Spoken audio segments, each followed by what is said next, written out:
আগে বাংলাদেশের মসজিদের মক্তবগুলাতে সকালবেলা 150-200 ছাত্রছাত্রী হইতো, কিন্তু এখন দেখেন মসজিদের মক্তবগুলাতে ওই পরিমাণ ছাত্রছাত্রী হয় না। সকালবেলা মাইক দিয়ে হুজুরে ঘোষণা করে, মক্তবের ছাত্রছাত্রীরা তোমরা মক্তবে চলে আসো, এইভাবে ঘোষণা করে। এই জন্য আজকের মাহফিলের আয়োজক যারা আছেন, নিঃসন্দেহে আপনারা এই মসজিদের সাথে সম্পৃক্ত আছেন। আপনারা এই এলাকার যত মসজিদ আছে মসজিদের মক্তবের গুরুত্বগুলা বাড়ান। কেন? একজন আলেম, উনি আলেম হয় মাদ্রাসায় পড়ে, মাদ্রাসায় মক্তব আছে, তিনি মক্তবে পড়ে, তারপর হেফজখানায় পড়ে, তারপর মাওলানা হয়, মুফতি মুহাদ্দিস হয়। কিন্তু আপনার এলাকার যে মেয়েটা ডাক্তার হবে, আপনার এলাকার যে ছেলেটা ইঞ্জিনিয়ার হবে, ব্যারিস্টার হবে, পুলিশের বড় পদে যাবে, আর্মির বড় পদে যাবে, এই সন্তানটা বিশুদ্ধ কোরআন শিখবে মসজিদের মক্তব থেকে। এই জন্য মসজিদের মক্তব থেকে একজন আর্মি, একজন পুলিশ, একজন র্যাব, একজন ডাক্তার, ইঞ্জিনিয়ার, ব্যারিস্টার, একটা মেয়ে শিশু থাকা অবস্থায় তারা এই মসজিদ থেকে বিশুদ্ধভাবে যেন কোরআন শিখতে পারে, এটা আজকের মাহফিলের দায়িত্বশীল যারা আছেন আমি আপনাদেরকে বলবো, আল্লাহর হস্তে মুসলমানের সন্তানকে শৈশবে বিশুদ্ধ কোরআন শিক্ষা দেওয়ার ব্যাপকভাবে একটু চিন্তা করেন। বিশেষভাবে না, ব্যাপকভাবে। আবার বলছি, বিশেষভাবে না, ব্যাপকভাবে। ব্যাপক বলতে মানে সবাই বিশুদ্ধ কোরআন শিখবে, এটা ব্যাপকতা। আর বিশেষ চিন্তা করবেন যে এক শ্রেণীর মানুষ আলেম হবে, এটা বিশেষ চিন্তা। আর ব্যাপক চিন্তা, প্রত্যেকটা মুসলমানের সন্তান বিশুদ্ধ কোরআন শিখবে। মনে থাকবেন ইনশাআল্লাহ। মঞ্চে ওলামায়ে হযরত আছেন, ইমাম সাহেবরা আছেন, আমি আপনাদেরকে হাত পা জোর করে আমি আপনাদেরকে পায়ে ধরে বলবো এরকম করেন। আপনারা এই মাহফিলে আমারে যত সহজে পেয়ে যাবেন, মক্তব করেন, ওই মক্তবের ছোট্ট কোথাও দাওয়াত দিয়েন, এর চেয়ে আরো সহজে পেয়ে যাবেন ইনশাআল্লাহ। আপনারা মক্তব করেন, মসজিদের মক্তবগুলা জিন্দা করেন, ইনশাল্লাহ জিন্দা করেন। 7-8 জন 10-12 দিন দিয়ে শুরু করেন, ওদের সামনে আমারে নিয়ে আসেন, আমি ওদের সামনে কথা বলবো ইনশাল্লাহ। তো মসজিদের মক্তবগুলা আল্লাহর রাস্তায় আপনারা জিন্দা করেন, আল্লাহ তৌফিক দান করেন।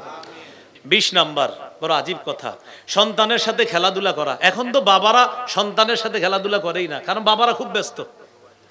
ওনারা বাসায় আসার পরও ব্যস্ত হয়ে যায়, কারণ পকেটে যেই 4 কোনার জিনিস আছে ওইটা নিয়ে বারান্দায় গিয়ে বসে যায়। উনি অনেক ব্যস্ত, প্রচুর ব্যস্ত, সন্তানের সাথে খেলে না।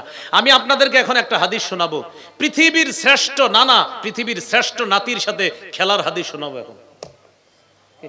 পৃথিবীর শ্রেষ্ঠ নানা, শ্রেষ্ঠ নাতির সাথে। ইবনে মাজাহ 144 নম্বর হাদিস। সুবহানাল্লাহ। রাসূলুল্লাহ সাল্লাল্লাহু আলাইহি সাল্লাম বের হয়েছে, মদিনার গলি দিয়ে হাঁটতেছে, কয়েকজন সাহাবী আছে সাথে, আরেক সাহাবীর বাসায় নবীজিরে দাওয়াত দিছে। তো নবীজি সাহাবীদেরকে নিয়ে যাইতেছে ওই সাহাবীর বাসায়। ওয়া হুসাইনুন ইয়ালআবু ফিস সিক্কা, হঠাৎ দেখি কি নবীজির নাতি হযরত হুসাইন রাদিয়াল্লাহু তাআলা, ছোট মানুষ, তিনি মদিনার গলিতে খেলতেছে। নবীজি যখন নাতিকে দেখলেন, সবাইরে নবীজি এইভাবে পিছনে সরায়া সবার সামনে চলে গেলেন। এই হুসাইন খেলতেছে। হ্যাঁ, নবীজিকে যেই মাত্র হযরত হুসাইন দেখলেন, দেখার পর ইয়াফিররু হা হুনা ওয়া ইয়াফিররু হা হুনা, যেই মাত্র নানারে দেখছে, নাতি একবার এদিকে পালায় আর একবার এদিকে পালায়। নবীজিও নাতিরে ধরার জন্য একবার এদিকে দৌড়ায় আর একবার এদিকে দৌড়ায়। হাদিসে আসছে ইউলাইবু, নবী তার নাতির সাথে খেলতেছে, ওই দাহিকু, নবী হাসতেছে, নাতিও হাসতেছে, পাশে সাহাবায়ে কেরাম এই সুন্দর দৃশ্য উপভোগ করতেছে। নাতি একবার এদিকে যায়, নানা আপনারা ধরতে দিব না, আবার এদিকে যায়, নানা যেন ধরতে না পারে। নবীজিও নাতির সাথে এইভাবে দৌড়াইতেছে আর হাসতেছে, আর নবীজি খুব উপভোগ করতেছে। এক পর্যায়ে এক হাত রাখলেন থুতনির নিচে, আর এক হাত মাথার মাঝখানে রেখে বললেন, হুসাইনুন মিন্নি ওয়া আনা মিন হুসাইন, হুসাইন আমার, আমি হুসাইনের। আহাব্বাল্লাহু মান আহাব্বা হুসাইনান, হুসাইনকে যে ভালোবাসলো আল্লাহ তাকে ভালোবাসলো। কত গেল? 20। প্রিয় অভিভাবকরা, সন্তানদের একটু সময় দিন, ওদের সাথে একটু খেলাধুলা করেন। তখন কি হবে জানেন? 4-5 দিন যখন বাচ্চাগুলোর সাথে খেলবেন, ও আপনার জন্য অপেক্ষা করবে, বাবা কখন আসবে, বাবার সাথে খেলবো, এইভাবে আপনার জন্য অপেক্ষা করান, এটা শিখান। অন্যথায় ও কিন্তু এই জিনিসে আকৃষ্ট হয়ে যাবে, মত্ত হয়ে যাবে, আপনার অপেক্ষা আর করবে না, ও এটার অপেক্ষা করবে, আম্মু তাড়াতাড়ি কার্টুনটা ছাড়ো, না হয় খানা খাবো না। আল্লাহ আমাদের সকলকে কথাগুলো বোঝার তৌফিক দান করেন। কত গেল? 20 নাম্বার।